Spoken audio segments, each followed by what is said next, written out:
Much help is coming tonight from FEMA for Hoosiers who've been impacted by all the flooding. A major disaster declaration has now been approved for the state of Indiana, so that means Hoosiers living in 21 different counties can qualify for federal funding to rebuild.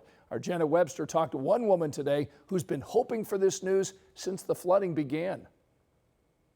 Follow me and I'll take you around.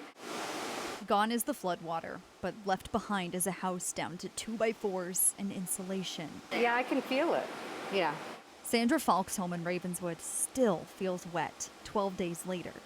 Fans replace items of furniture, like a replica of Charles Dickens' desk. The bottom of it sat in 14 inches of water, and I'm praying to God that it will be restored. I don't know. I don't know. I don't know is her word of the last 12 days. If anybody asks me things, my answer is, I don't know.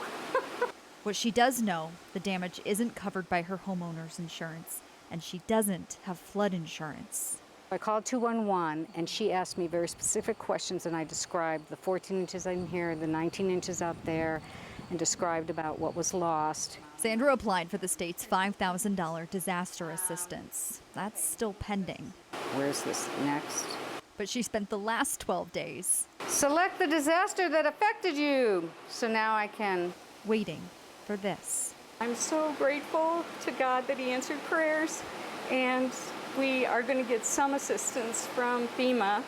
FEMA is now accepting individual applications for help, but be prepared for this to be a pretty lengthy process. It took Sandra 75 minutes, and she says there's still follow-up documents that'll need to be submitted in the coming weeks. But there's a few different types of assistance you can apply for. This one for home damage. FEMA says in the past, the average payout was $6,800.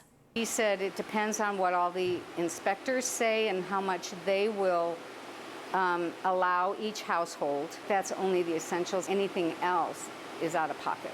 That's another of Sandra's I don't knows. How much is all this going to cost?